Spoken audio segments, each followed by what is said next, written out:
Bapak, Ibu, dan saudaraku yang saya kasihi dalam Tuhan Yesus, yang menjadi renungan kita pada pagi hari ini, kita akan berbicara tentang nilai suatu pengorbanan. Saya akan membaca satu ayat firman Tuhan dari Kolose pasal 3, ayatnya yang ke-23, yang mengatakan demikian. Apapun juga yang kamu perbuat, perbuatlah dengan segenap hatimu, seperti untuk Tuhan dan bukan untuk manusia. Kalau kita berbicara tentang suatu pengorbanan, setiap orang Kristen atau bahkan setiap orang punya keinginan agar apapun yang dikorbankan dalam hidup ini tidak akan menjadi sia-sia. Namun, perlu kita mempunyai pemahaman yang benar bagaimana supaya pengorbanan kita menjadi satu pengorbanan yang tidak sia-sia. Ada ungkapan yang mengatakan, orang Kristen yang bermoral baik belum tentu beretika Kristen yang baik. Tetapi jika kita sudah beretika Kristen yang baik, sudah mempunyai moral yang baik. Mengapa? Bukankah etika dan moral itu punya pengertian yang sama dan berasal dari akar kata yang sama, yaitu ethos, atau juga dikatakan mores dalam bahasa Latin, yang artinya norma, perintah, adat, kebiasaan untuk menentukan sifat dari suatu perbuatan benar atau salah. Tapi etika Kristen tidak hanya menekankan wujud perbuatan yang dilakukan sesuai dengan norma hukum perintah yang berlaku, namun juga menekankan bagaimana sikap hati dan motivasi hati dalam melakukan sesuatu.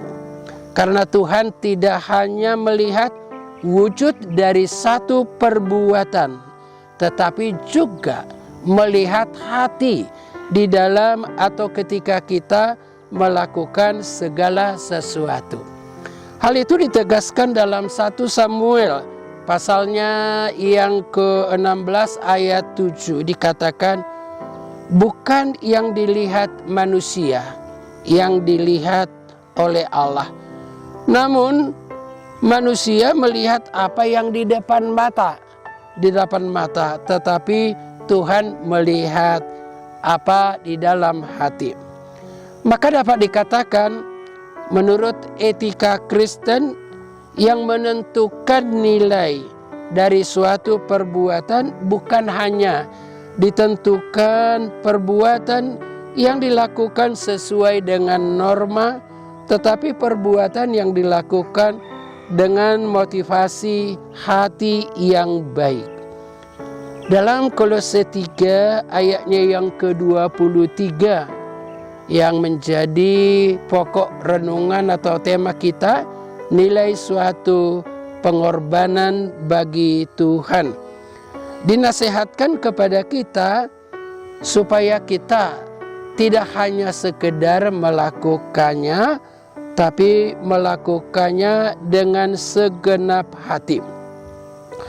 Ayat ini sebenarnya adalah merupakan nasihat bagi seorang hamba yang bekerja pada seorang tuannya.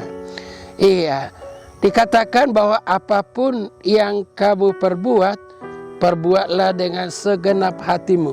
Bukan seperti kepada manusia, tapi seperti kepada Tuhan.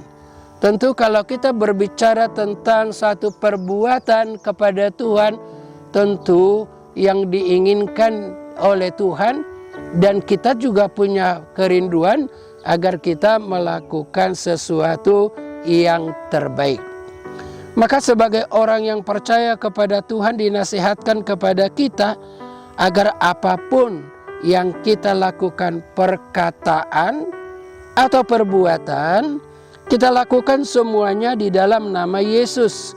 Berarti kita melakukannya semuanya sesuai dengan kehendak Tuhan. Kehendak Tuhan. Kita melakukannya dengan segenap hati kita. Manusia tidak mengetahui hati kita dikala kita melakukan satu pengorbanan. Tetapi Tuhan tahu apa yang menjadi motivasi kita, apa di dalam hati kita, karena Tuhan menguji hati. Bapak, Ibu, dan saudaraku yang saya kasihi dalam Tuhan Yesus, setiap orang percaya merindukan agar perbuatan dan pengorbanannya tidak menjadi sia-sia, karena Tuhan berjanji akan memberkati, akan membalas berlipat ganda dalam hidup ini, dan juga menerima upah di dalam hidup yang akan datang. Namun oleh karena keinginan manusia untuk mencari hormat, mencari pujian, mencari nama baik di hadapan orang, maka sering atau kurang memperdulikan, tidak memperhatikan motivasi hatinya di dalam melakukan sesuatu.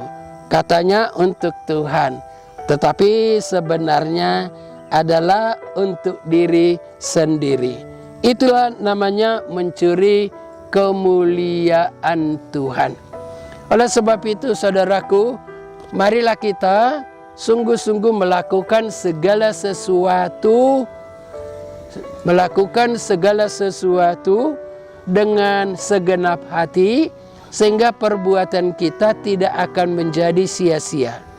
Nilai suatu pengorbanan kita adalah ditentukan sikap hati kita di dalam melakukan segala sesuatu.